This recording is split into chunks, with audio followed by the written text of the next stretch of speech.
últimos versículos de Paulo, as últimas palavras de Paulo a Timóteo, na segunda carta, capítulo 4, a partir do versículo 9. Só fazendo uma pequena revisão, você sabe muito bem, né, os textos, basicamente os versículos 1 a 8 do capítulo 4 são versículos muito mais conhecidos por nós, quando ele fala, exorta Timóteo a pregar a palavra, ser um pastor de verdade, ser um pastor compromissado com o Senhor que o comissionou. E quando ele fala, como o pastor Felipe pregou semana passada, quando ele fala sobre essa questão da consciência de Paulo de fechamento da sua vocação, do encerramento da sua missão, do encerramento do seu ministério, entendendo que o tempo dele havia chegado, ou havia sido encerrado, ou seja, eu cumpri a minha missão. Eu tenho consciência disso. E agora vem alguns versículos que, na maioria das vezes, quando a gente lê muito assim, rapidamente, você olha, parece que entra quase que num momento anticlimático da carta. Depois dos primeiros 8 versículos do capítulo 4, ler os próximos versículos de 2 Timóteo parece uma coisa meio insossa.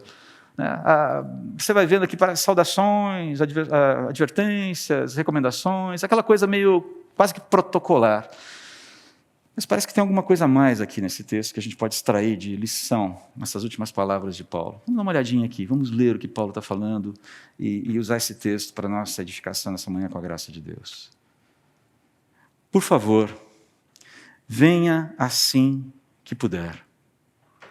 Demas me abandonou, pois ama as coisas desta vida, e foi para Tessalônica. Crescente foi embora para a Galácia e Tito para a Dalmácia. Apenas Lucas está comigo. Enviei Tíquico a Éfeso. Quando vier, não se esqueça de trazer a capa que deixei com Carpo em Troade. Traga também meus livros e especialmente meus pergaminhos. Alexandre, o artífice que trabalha com cobre, me prejudicou muito, mas o Senhor o julgará pelo que ele fez. Tome cuidado com ele, porque se opôs fortemente a tudo o que dissemos. Na primeira vez que fui levado perante o juiz, ninguém me acompanhou. Todos me abandonaram, que isso não seja cobrado deles. Mas o Senhor permaneceu ao meu lado e me deu forças para que eu pudesse anunciar as boas novas plenamente, a fim de que todos os gentios as ouvissem. E Ele me livrou da boca do leão. Sim, o Senhor me livrará. Perceba aqui, Ele me livrou. Ele me livrará de todo ataque maligno e me levará em segurança para seu reino celestial. A Deus seja a glória para todos sempre. Amém. Envie minhas saudações a Priscila e a Áquila e a família de Onesíforo, lembram dele? Erasto ficou em Corinto e deixei Trófimo doente em Mileto. Faça todo o possível para estar aqui antes do inverno. Eubulo lhe manda lembranças. E também Prudente, Lino, Cláudia e todos os irmãos. Que o Senhor esteja com o seu espírito e que a graça esteja com todos vocês. O que chama a sua atenção no encerramento dessa carta? Talvez você já tenha lido várias vezes. Mas pare para pensar um pouquinho naquilo que você já refletiu sobre isso nas vezes anteriores que você leu, ou nessa leitura que nós fizemos agora. O que chama a sua atenção imediatamente? É interessante olhar as Bíblias que nós temos à nossa disposição e ver como elas classificam os textos. Normalmente você tem perícopes, períodos do texto, com um subtítulo ali. Já reparou isso? Não é só a marcação do capítulo, né? A NVT coloca da seguinte forma esses 2 blocos de informação, esses últimos 2 blocos da segunda carta de Timóteo. Palavras finais de Paulo, o que não diz muita coisa, diz apenas que são as palavras finais, e saudações finais. A NVI diz recomendações finais, saudações finais. Você também olha e fala, ok, muito protocolar, né? A Bíblia de Estudo Revista Atualizada, ela vai um pouquinho mais além. O apóstolo abandonado pelos homens, não por Deus. Já dá uma certa orientação ao texto. E depois, saudações finais e bênção. Dá um split. Estica um pouquinho mais a informação. Se você se deixa levar, e aí tem aquela hora que eu me pego pensando se esses títulos mais nos ajudam ou mais nos atrapalham na leitura das Escrituras, porque meio que condicionam a gente a ver aquilo como aquilo é. Saudações finais, nem vou ler. Recomendações finais, não me diz respeito. Quando você tira isso de lado, põe isso de lado, não que isso seja um problema, mas quando você põe isso de lado, você pode tirar lições muito interessantes aqui. Mas uma outra pergunta para você. Se você fosse resumir a ênfase desse texto numa única palavra, que palavra você utilizaria? Pô, André, pergunta a seco assim é complicado. Mas para pensar, se você pudesse, refletindo rapidamente, que palavra você utilizaria? Eu vou falar para você qual é a palavra que eu usaria. Estou dizendo que é a melhor palavra, mas é a palavra que me vem nesse momento. A palavra de Deus é viva e eficaz, e ela tem ênfase em função daquilo que é o momento que você está estudando, como ela se apresenta para você naquele momento. A palavra que eu utilizaria seria relacionamentos. Relacionamentos. Essa seria a palavra. O ambiente e o legado da vocação cristã. Relacionamentos. Se você tem acompanhado, por exemplo, aqui, as apostas sobre qual será o futuro da internet, o chamado metaverso, já ouviu falar sobre isso? Metaverso? As grandes empresas estão apostando demais nisso. Mark Zuckerberg, por exemplo, mudou o nome da sua empresa para Meta. Em função disso, essa ideia de criar presença num ambiente virtual. É o próximo passo, alguns dizem, da internet. Mas se você tem acompanhado as evoluções aí, as apostas que têm sido feitas sobre esse futuro da internet, chamado metaverso, que aparece de uma forma muito fictícia, por exemplo, em filmes como Jogador Número 1.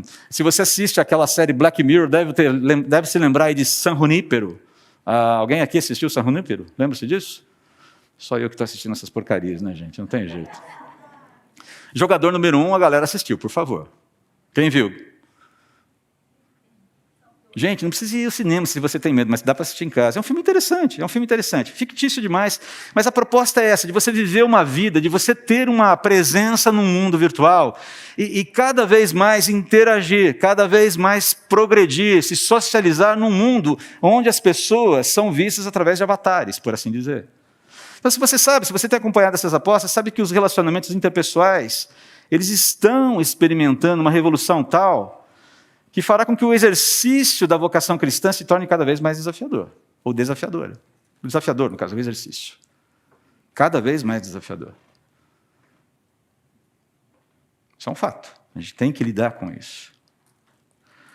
A ideia, no caso aqui, desse progresso, desse relacionamento virtual, a ideia de interagir com o outro virtualmente, no trabalho, em jogos, compras, entretenimento, educação, tem, claro, aspectos positivos.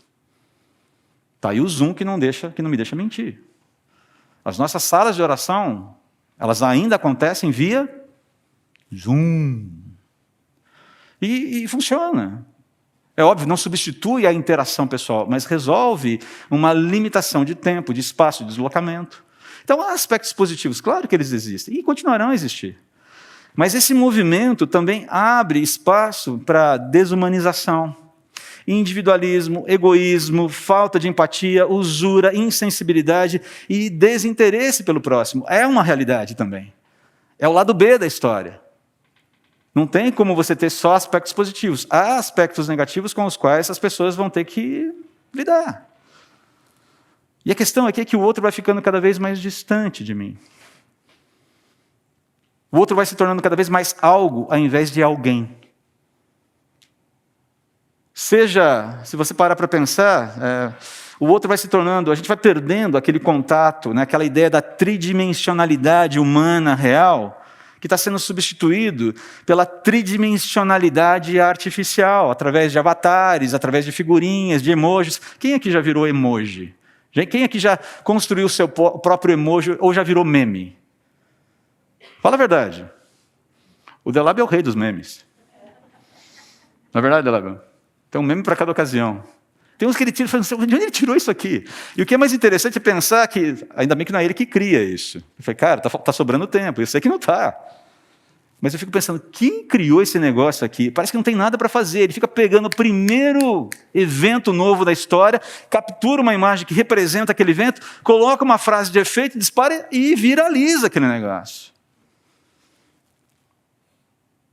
Mas quem já não virou emoji? Eu uso muitas vezes o meu emojizinho lá do telefone, com a minha carinha, cabelinho, óculos azul. Eu estava fazendo a mensagem, falei, cara, eu faço isso aqui. Nada errado, tá? Nada errado. Mas o fato é que a gente está saindo de uma tridimensionalidade real, onde as pessoas têm cara, elas têm cheiro, elas têm corpo, elas têm sentimentos, para um personagem, uma representação.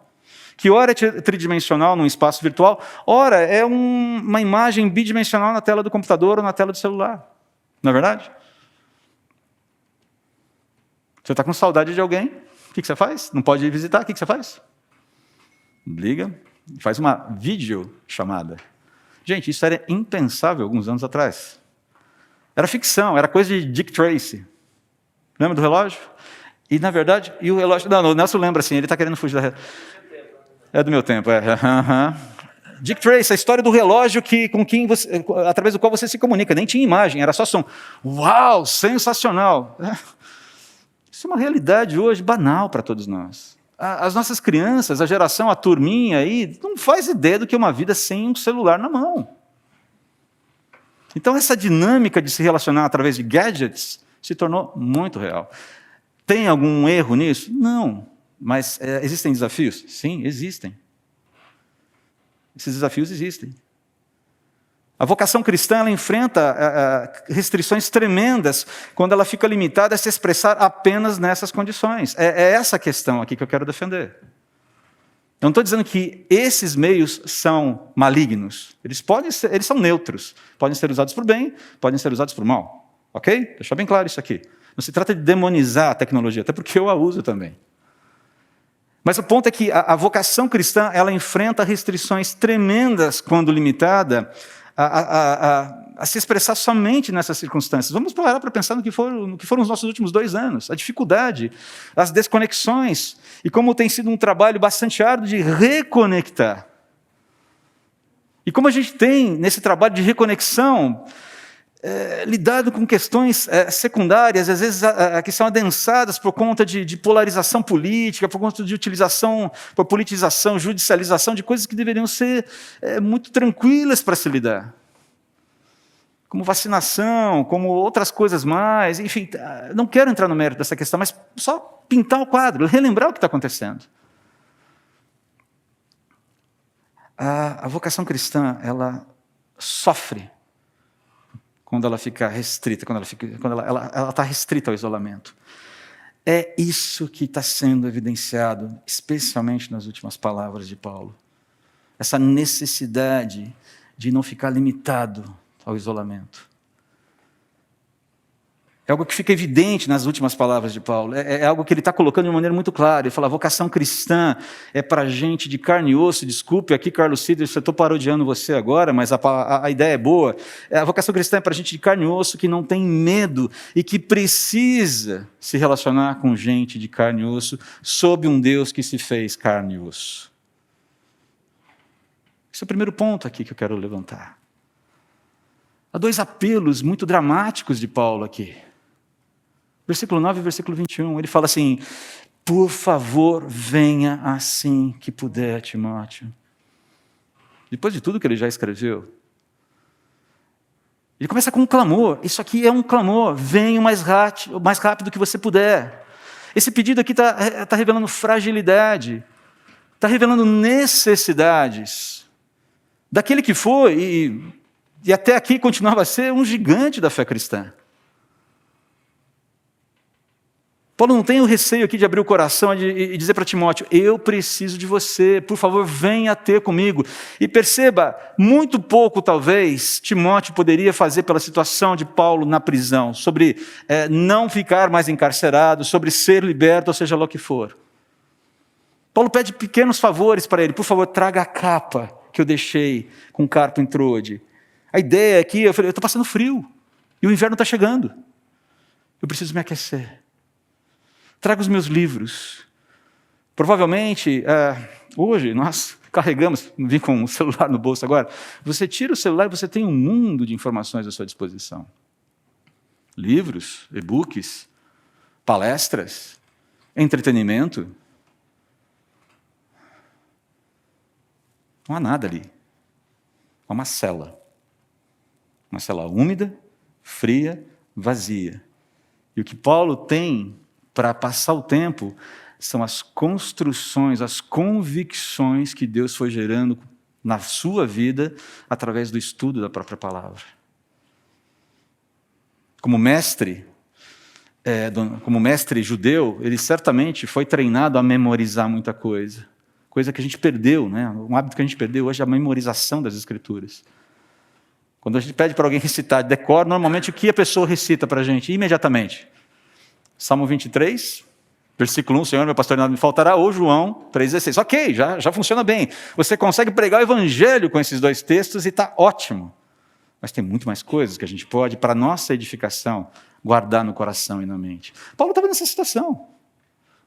Fragilidade física, fragilidade emocional. Ele está vivendo isso. E o pedido para que Timóteo viesse antes do inverno, entenda, muito provavelmente essa carta foi escrita no meio da primavera. Quando a gente fala aqui, a gente olha para isso, venha depressa, passa lá em Troade, pega minha capa, pega os meus pergaminhos e venha ter comigo depressa.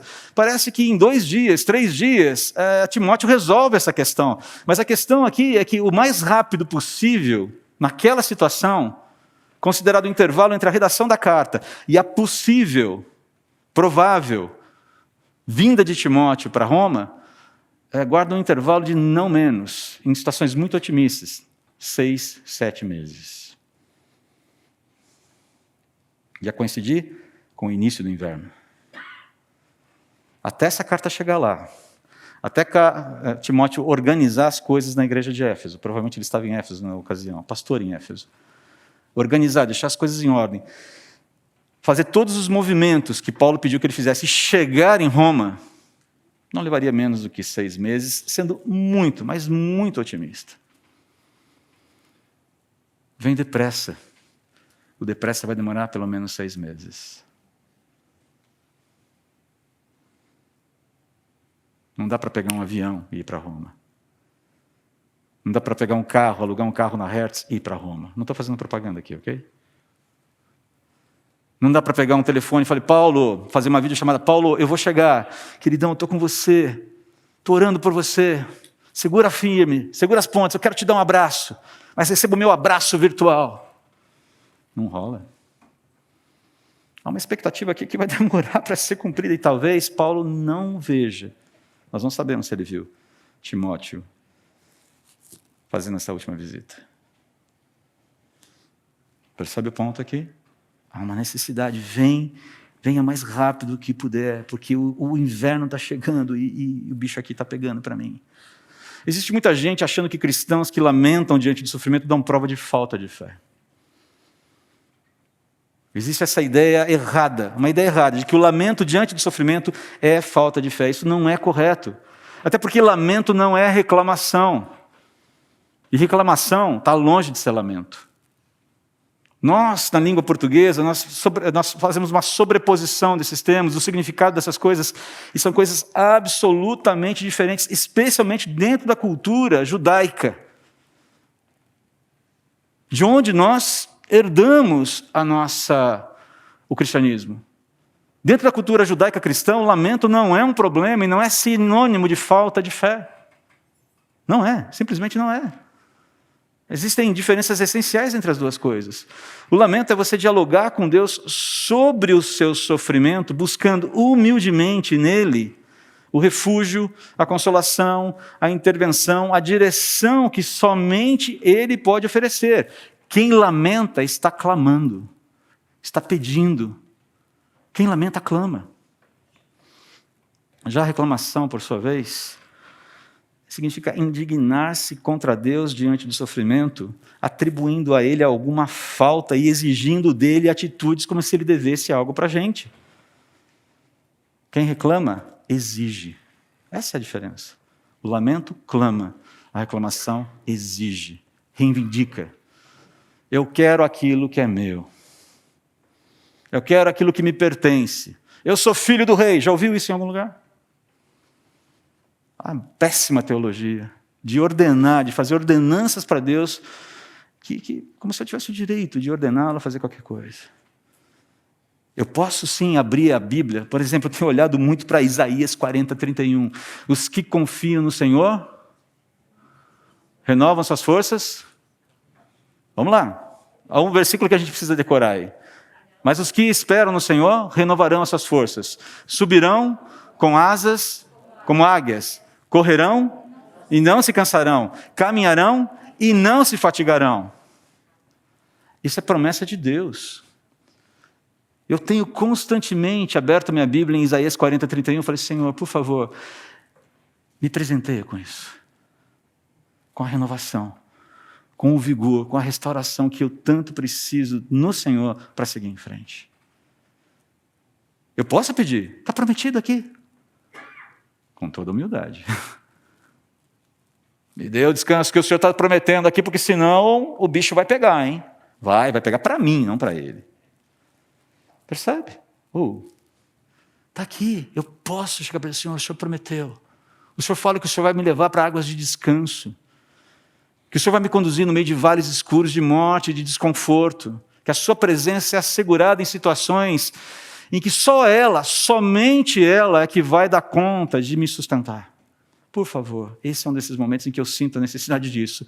Se apresenta aqui como meu sustentador, por favor, porque senão eu não aguento. Isso é lamento. Não é reclamação. Umas lições aqui que a gente pode tirar desse momento aqui. Olha só, né? Isso é lamento. Isso é um clamor. Paulo ensinando a gente a lamentar sem reclamar. A lição é, eu posso erguer o meu lamento a Deus a qualquer tempo, clamando pelas intervenções dEle, isso é legítimo. E eu posso usar, eu devo usar as Escrituras para pedir para que Deus faça exatamente aquilo que Ele está prometendo fazer. Com todo cuidado exegético, hermenêutico, de interpretar as Escrituras sem levar para as Escrituras os meus pressupostos. Sem tentar fazer qualquer espécie de malabarismo hermenêutico aqui. Posso fazer isso. Eu sou incitado por Deus a fazer isso. Mas também há aqui uma outra lição. Paulo está mostrando, eu preciso do outro, e eu não temo dizer para o outro que eu preciso dele. E nós nos acostumamos, de certa forma, e isso não é uma coisa de uma igreja local.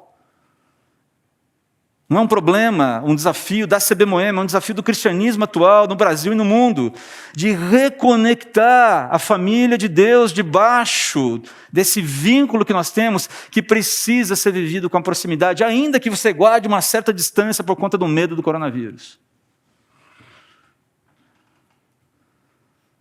Eu lembro que quando começou a pandemia, uma das coisas que falava assim, daqui a um mês a gente vai fazer o culto do abraço, da volta. Como havia uma inocência de todos nós. E achamos que a pandemia duraria 1 mês, 2 meses no máximo. E que passada essa crise, todo mundo voltaria, vamos fazer o culto do abraço. Passados quase 2 anos, a gente está tão louco para abraçar, mas morre de medo de fazer isso. E eu tenho que entender as dificuldades do meu irmão. Gente, eu fui criado numa família em que abraço era arroz com feijão. Eu fui criado com ósculo santo na minha família. Era ósculo, na verdade não era santo, porque italianada, aquela história de abraçar muito, beijar muito e brigar muito. Então, se tinha uma coisa que não faltava na família, especialmente nos finais de ano, era muito beijo, muito abraço, muito sorriso, muita festa e muita briga. Que pela graça de Deus terminava em muito abraço e muito beijo. Com exceção de um ou outro que era mais esquentado, brigava, saía e só fazia as pazes no ano seguinte. Italianos.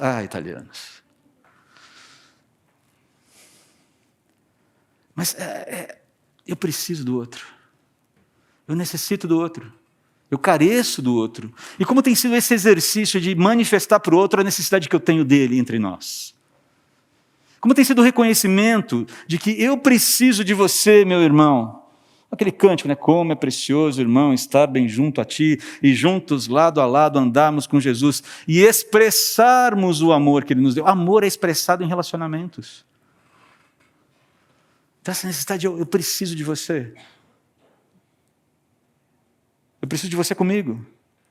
E veja bem, não se trata apenas de evocar aqui esse ensino como uma forma de dizer que temos que estar presentes. Aqui não, eu preciso, ainda que eu tenha que falar com você à distância. É o caso de Paulo aqui com Timóteo. Eu preciso de você, mas eu preciso de você aqui comigo, cara. Eu lembro de uma história muito interessante que um pastor contou certa vez. A filha sofria, acho que até já citei esse exemplo aqui. A filha sofria de terror noturno. Acordava à noite, desesperada, gritando, sonhos terríveis. E o pai e a mãe vinham trabalhando com ela, tentando tratar o seu coração, acalmar o seu coração, direcionando-a para confiar em Jesus, a presença de Jesus, aquela coisa. Então, um dia, a menina cansada com aquilo, exaurida de tanto chorar, ela vira para o pai e fala: papai, eu sei que eu posso contar com Jesus, mas como eu gostaria que ele pudesse me dar um abraço agora. E aquele pai entendeu: querida, Jesus te abraça agora. É no abraço do meu irmão que eu sinto o abraço do meu Deus. Até que eu possa me encontrar verdadeiramente com Ele. Eu sinto o ombro do meu irmão eu sinto o ombro de Deus me sustentando quando o meu irmão me dá o seu ombro. Quando eu sou acolhido, quando eu sou acalmado, quando eu sou fortalecido, quando eu sou corrigido, quando eu sou repreendido com amor, com paciência, com doutrina. Como Paulo falou, alguns versículos antes, aqui no capítulo 4. Eu sou amado, essa expressão de amor precisa estar presente, ela precisa ser restaurada na vida da igreja. Nós precisamos deixar de ser consumidores espirituais, de ligar no canal A para assistir o pastor X, de ligar no canal B para assistir o pastor Y. Nada errado em você assistir palestras, preleções, pregações pela internet. Mas quando a sua vida espiritual, quando a minha vida espiritual se resume a fazer um combo na TV e acompanhar a vida cristã à distância, nós estamos limitando o exercício da nossa vocação cristã. E, queridos, deixa eu falar uma coisa para vocês. Vai ter que ter terceira dose, vai ter que ter quarta dose, vai ter que ter quinta dose, vai ter que ter dose que não acaba mais para o resto da vida, porque esse negócio veio para ficar e vai ficar, ok? Se você acha que com dose X da vacina tal, você mata o Ômicron. Amém, irmão. Agora vai lá e toma. Vai resolver o problema? Vai resolver o problema da Ômicron. E daqui a pouco você tem uma nova cepa. Isso não vai acabar. E a gente precisa entender como é que a gente lida com isso. Toma vacina, mas confia sobretudo no Deus que sustenta você. Não aposte todas as suas fichas numa marca de vacina, na eficiência de uma vacina, na quantidade de doses que você vai tomar, porque isso não vai resolver e você pode ter uma grande decepção. Que Deus guarde cada um de nós aqui de um contágio. Que Ele guarde cada um de nós aqui. Faça o que te cabe fazer. Seja responsável com a sua vida. Seja responsável com a vida dos outros. Mas não aposte suas fichas tudo nisso. Não aposte todas as suas fichas nisso. Não faça isso com você. Mas vamos em frente aqui. Paulo continua, e aqui eu quero chamar a atenção, o texto é bastante cheio de detalhes, eu quero chamar a atenção para um ponto que para mim foi muito importante. Enquanto Paulo está esperando por Timóteo, ele teve que continuar lidando com os sentimentos de abandono, sentimento de solidão, dor, sofrimento emocional, sofrimento físico, o desconforto de ter que abrir mão da presença de gente querida por perto, em razão das necessidades ministeriais, das necessidades do reino de Deus. Ele teve que lidar com saudade, ele teve que lidar com inquietações, ele teve que fazer encaminhamentos enquanto ele estava na prisão. E tudo isso envolvendo relacionamentos. Tudo isso envolvendo relacionamentos. Você tem ideia de quantas pessoas são citadas nesse texto? Eu destaquei em vermelho. Você fala, pô, tem uma turma boa aí, né? São 18 pessoas pelo nome. 18 pessoas pelo nome. Estou incluindo aí o Senhor, que vai aparecer no versículo seguinte aqui. Mais a família de Onesíforo, aquele que é... Como? Aquele que é útil. O significado do nome de Onesíforo é aquele que é útil. A gente fez essa pregação, primeiro capítulo de 2 Timóteo. Se lembram dele? Tá? Em contraste com outras figuras que não estavam sendo úteis para o reino de Deus. Mais irmãos da igreja de Éfeso, ou seja, uma turma boa. Perceba o que Paulo está falando, qual é a expressão, quais são as últimas palavras de Paulo. Ele expressa uma série de... Ele lida com relacionamentos, expressando carinho por muita gente, pesar por alguns, cuidado com outros. Mas basicamente ele está falando de relacionamentos aqui. Relacionamentos. Note como ele se relacionou com as pessoas aqui. Havia aqueles que o abandonaram, Demas priorizou a sua zona de conforto e voltou para a sua cidade de Tessalônica. O custo do discipulado está alto demais. Essa história de seguir Jesus, negar-se a si mesmo, tomar a cruz, está meio esquisito aqui. Eu acho que eu posso ser um cristão mais, digamos, low profile. Volto lá para o meu esquema, fico tranquilo na minha casa, não tenho tantos problemas. Aqueles que lhe fizeram oposição frontal, é o caso de Alexandre, a gente não sabe exatamente o quê, mas o fato é que Alexandre se opôs fortemente à presença de Paulo, ao ensino de Paulo. E isso vai acontecer, isso pode acontecer, isso gera inclusive desgaste, não há como. Ficou claro para ele está lidando com isso. Pessoas que foram comissionadas por Paulo ao ministério, pessoas que ele já encaminhou para outras situações, para outros lugares, que estavam impossibilitadas de dar assistência ali para ele, é o caso de Tíquico.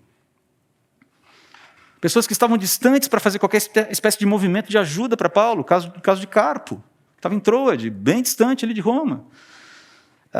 Gente por quem ele nutria uma saudade tremenda em função da parceria, o caso de Priscila, de Áquila, de Onesíforo, que já foi citado, e toda a sua família.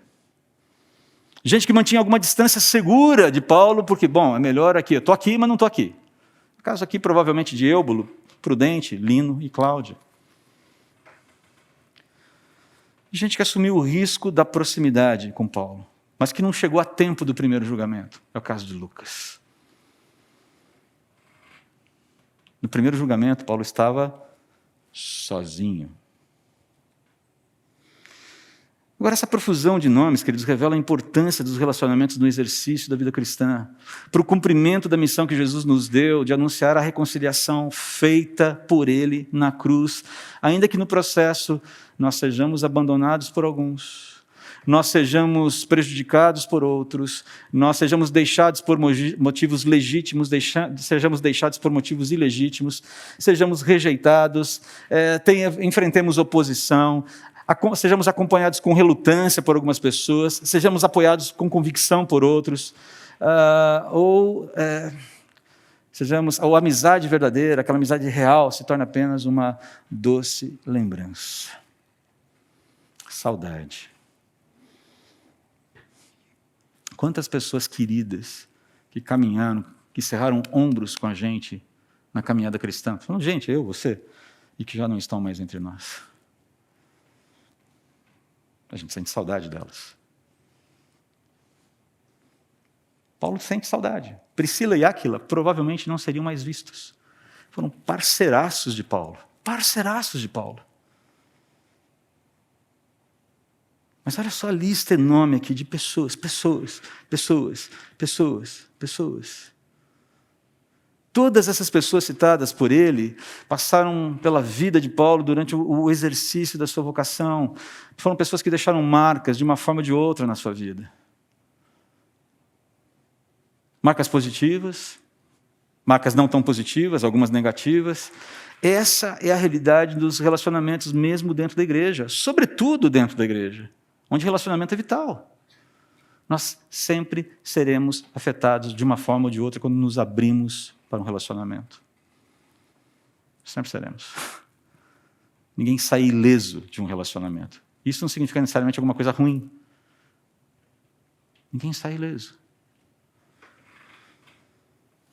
Mas quem tenta fugir disso, quem tenta fugir do relacionamento, torna a própria alma estéril e acaba se tornando inútil para Deus. Não perdeu a salvação, mas se torna inútil. Eu lembro de uma música que a gente cantava, um hino que a gente cantava quando eu era criança, eu achava estranho aquilo, né? Eu não lembro se essa música defendia isso ou acusava isso, mas eu lembro de um refrãozinho assim, tu no teu cantinho e eu no meu. Alguém se lembra dessa música? É do meu tempo também, né, Nelson? Ok, realmente eu sou a memória viva dos anais da eclesiologia brasileira, né? Mas eu lembro que quando a gente falava, tu no teu cantinho e eu no meu... terminava assim o refrão. Eu falei, cara, que coisa esquisita isso aqui. que significa isso, tu no teu cantinho? Eu acho que era pequeno demais para entender, mas eu lembro que a gente cantava isso. Tanto é que a música é tão boa que eu não lembro o resto. Queridos, como o valor dos relacionamentos demonstrados por Paulo nos desafia na reconexão, na busca pela reconexão com a nossa comunidade de fé. Talvez com as pessoas que estão dentro da nossa própria casa, na reconexão com pessoas. Será que a gente teria que ser levado a extremos da solidão para só então aprender a valorizar a comunhão que a gente pode já desfrutar hoje? Será que a gente teria que ser levado a extremos para entender o valor dos relacionamentos, o extremo da solidão? Será que essa pandemia não veio nos alertar sobre o que realmente importa? E como é que a gente deve reorganizar os afetos e as prioridades da nossa vida? No comecinho da pandemia, eu ouvi uma pessoa que não é aqui da comunidade, ok? Vocês não conhecem, ninguém sabe quem é. Mas eu ouvi uma pessoa dizendo o seguinte: vou tirar essa pandemia de letra. Não me faltam vinhos, destilados, charutos e queijos. Estou de boa. Vou tirar de letra. Só que não. Só que não. Percebe o conceito? Eu não preciso de ninguém, eu preciso de coisas. E as coisas que eu preciso são as coisas pelas quais eu nutro profundo afeto. Enquanto eu as tiver, está tudo bem. Não preciso de ninguém enchendo a minha paciência no meu isolamento. Muitos crentes têm agido assim hoje. Não preciso de ninguém enchendo a minha paciência no exercício do meu cristianismo particular aqui. Estou muito bem, obrigado. Assisto o culto pela internet, participo da ceia pela internet, oro pela internet e não me misturo com ninguém. Perfeito. Ok. Isso não tem perigo de dar certo lá na frente. Precisamos de conexão, queridos. A igreja precisa de reconexão de reconectar os seus relacionamentos. É por isso que o nosso tema do culto do próximo domingo de Natal é família que foi provida por Deus. A gente quer fazer uma festa de família aqui. Eu lamento, não teremos peru de Natal. Não vai dar para providenciar dessa vez. Quem sabe no futuro próximo fazer uma ceia. A ceia da igreja. Quem sabe no nosso lugar, um lugar tão sonhado que a gente está procurando há tanto tempo. Quem sabe? Quem sabe? Fazer uma mesa enorme. Bem ao estilo italiano. Sem brigas, por favor. Uau, todo mundo sentado ali, celebrando. A Edna e o Gilmar já estão ok, pode deixar que a gente comece a preparar as coisas. Não se preocupe, vocês dois vão ter muita ajuda, que tem muita gente aqui que também está nessa pilha aí de fazer alguma coisa do tipo. Vamos sonhar com isso, por que não? Páscoa está aí. Mas tem a Ômicron. Deixa a Ômicron chegar, por favor. E aí a gente vê o que fazer com ela. Por que não? Por que não, pelo menos, almejar esse momento de comunhão que pode ser tão significativo para a vida da igreja? Por que não? Por que não? De abrir o nosso coração, de abrir a nossa vida para o outro. E de andar com o outro.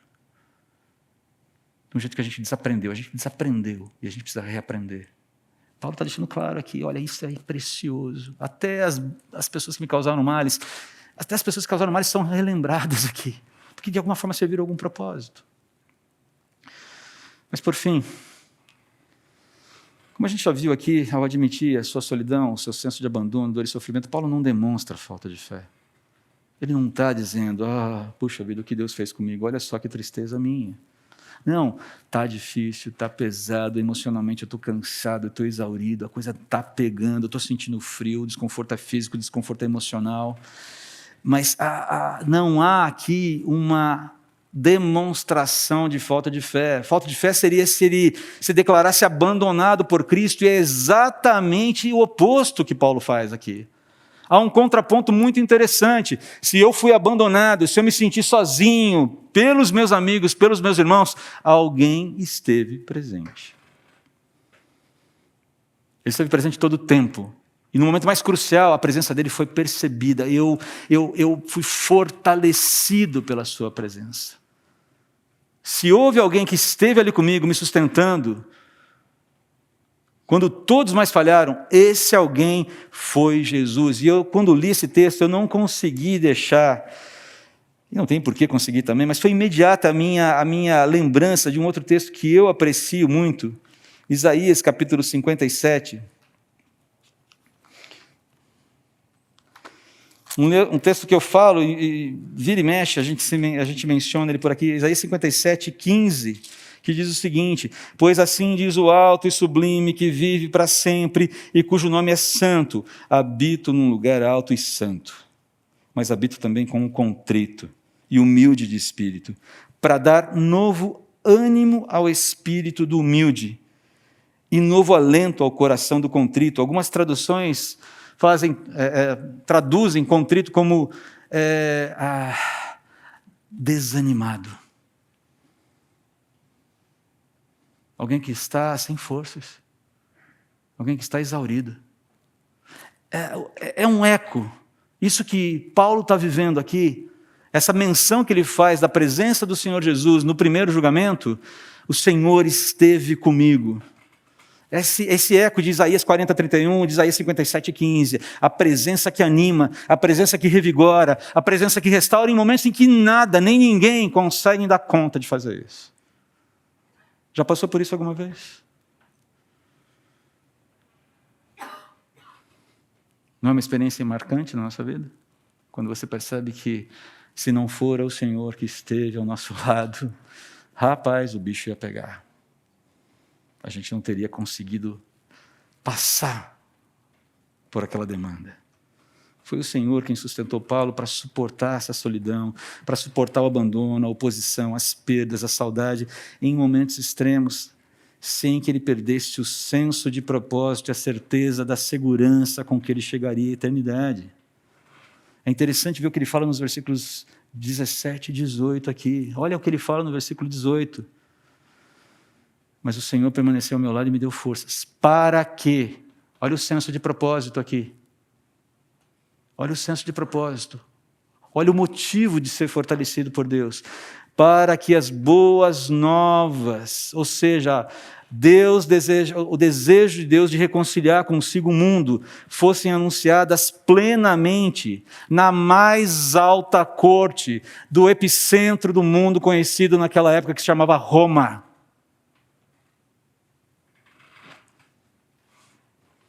Deus deu um megafone para Paulo. Foi: fale. Fale. Você chegou no ápice da sua carreira. Você chegou no ápice do mundo agora. Você está no topo do mundo. Fale.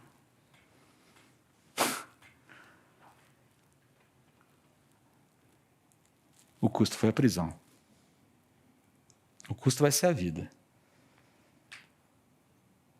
Quantos de nós estamos aqui, muito provavelmente pelos movimentos, certamente, que aconteceram nessa pregação de Paulo na corte máxima de Roma?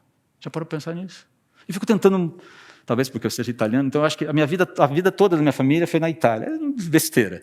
Mas é interessante pensar, esses movimentos que Deus fez, os caminhos feitos pelo Evangelho até chegar em mim, até chegar em você. Olha o senso de propósito de Paulo aqui. Eu fui liberto da boca do leão na primeira vez. Primeiro ato. Talvez os juízes olhando, falando: não sei muito bem o que fazer com você, Paulo. Ele foi poupado. E esse poupar de Deus tinha esse propósito de: coloque-se, anuncie, fale. E ele fala com todas as letras, a fim de que todos os gentios ouvissem. Aqui ele está usando uma linguagem hiperbólica para significar: eu anunciei o Evangelho no topo da pirâmide humana. E a gente não faz a menor ideia dos efeitos colaterais disso. O fato é que isso reverberou. E tanto reverberou que atingiu o mundo. E estamos nós aqui, hoje, por conta desses movimentos que homens como Paulo fizeram de fidelidade a Deus na pregação da palavra. A palavra foi anunciada plenamente, clara, ampla, nesse lugar tremendo aí. Então, Paulo deixa claro que a sua vida foi sustentada por Jesus com um propósito: pregar o Evangelho na mais alta corte daquele lugar. Anunciar as virtudes daquele que nos chamou das trevas para a sua maravilhosa luz. Para uma turma que achava que Roma era a luz, e esse era um conceito, para que a paz, que Roma era a paz, o anúncio de Jesus, luz, o anúncio de Jesus, o Deus que faz a paz, deve ter sido extremamente confrontadora. E a gente não faz a menor ideia de como isso penetrou naqueles corações, capturou aquelas pessoas. Muitos creram, outros zombaram, outros rejeitaram. Essa é a dinâmica na pregação do Evangelho. Mas certamente não houve indiferença àquilo. Mas não fica só nisso. No versículo 18 ele fala que uma vez cumprido esse propósito, a vocação dele se completava. E Paulo sabia que chegava a hora daquele descanso e ele tinha total certeza de que seu destino eterno estava assegurado por Jesus. Ou seja, nada vai abalar, nada vai atrapalhar, nada vai interromper, nada vai sujar, nada vai manchar esse movimento final de me encontrar com o meu Salvador na eternidade. Perceba que ele não está se arvorando nas suas próprias conquistas, no seu próprio mérito. Ele fala claramente: o Senhor me livrará de todo ataque maligno. Para alguém que está preso, para alguém que está encarcerado, que não tem acesso aos seus livros, que está passando frio, é evidente que a mente começa a pregar peças muitas vezes. O medo, o receio, o abandono, o senso de desamparo, poderia ser muito bem utilizado por Satanás para dizer: está vendo, o teu Deus te desamparou, onde está o teu Deus? Paulo está dizendo: eu não vou, Deus, o Senhor não me deixará cair nessa armadilha. Ele não me deixará cair nessa armadilha de me sentir abandonado pelo meu Deus, pelo meu Senhor. Fui abandonado por homens, fiquei frustrado com algumas pessoas, mas o meu Senhor não me abandonará. Interessante isso. E aqui você tem um eco de Romanos 8, 28. Um outro eco de algo que o próprio Paulo falou. De um texto que todos nós conhecemos. A pérola. Muitos dizem que é a pérola do Novo Testamento. Sabemos que Deus age em todas as coisas para o bem daqueles que o amam. É Paulo falando aqui. Dos que foram chamados de acordo com o seu propósito, aqueles que foram chamados de acordo com o seu propósito. A ideia aqui de que os movimentos que Deus está fazendo para construir o caráter de Cristo em mim e efetuar os seus propósitos em mim são bons. Mas espera aí, você está na prisão, Paulo? Eles são bons, porque eles atendem a um bem maior que transcende a minha própria realidade. Mas vamos lembrar aqui que a minha própria realidade culmina na eternidade, culmina com um abraço com o meu Senhor. Eu cumpri a minha marcha, cheguei em casa, vou chegar em casa, estou às portas. Cumpri a batalha. E não vejo a hora de cumpri a minha marcha. Cumpri a minha jornada. Vou chegar lá. E isso é bom. Porque eu chego sabedor de que o caráter de Cristo estará completo em mim. No momento em que eu deixo essa vida e me encontro com o meu Salvador, a obra de Jesus em mim está completa. Só estou aguardando a ressurreição. Mas o caráter de Jesus está registrado perfeitamente em mim. E aquilo que era a mácula da minha humanidade, da minha pecaminosidade, foi absolutamente pulverizada. A construção de uma percepção de que Deus está operando para o nosso bem, queridos, precisa ter essa lente. O bem que Deus está fazendo em nós, ele tem uma visão total, completa, que não se restringe a momentos e problemas dessa vida, simplesmente. Mas também nos transcende a nossa própria existência, a nossa própria jornada. Porque o que Deus quer fazer através de nós é impactar uma sociedade, é impactar famílias, é impactar comunidades, é trabalhar no resgate da sociedade. Ele dá com as injustiças dessa vida enquanto estamos vivos. Depois que o Senhor Jesus voltar e botar ordem no mundo, essa luta terminou. A luta é agora.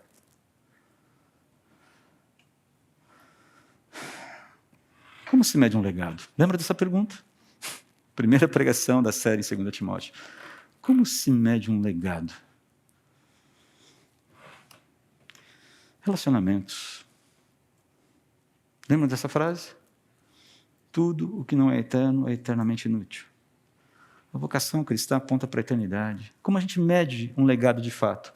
Pelas reverberações desse legado na eternidade, o quanto nós investimos em vidas, o quanto nós investimos em gente, o quanto nós investimos em pessoas, por amor a Jesus, para a glória do nosso Deus. Como nós vamos marchar daqui para frente? Como nós vamos continuar a nossa marcha? A marcha continua, ela não começa agora. Para alguns talvez esteja começando agora. Mas como nós continuaremos a nossa marcha? Até o desfecho da nossa história. Seja através da morte, seja através do encontro com o Senhor nos ares. Como Paulo fala, né, em 1 e 2 Tessalonicenses. Como vai ser? Marcharemos cheios de coragem? Seguiremos, seja por onde for, embora a dor nos cerque na viagem? Marcharemos na coragem do Senhor? Quando a escuridão da noite descer, queremos só então pela fé viver? Com esperança e com coragem? Na alegria ou na dor? Marcharemos na vontade, na coragem do Senhor?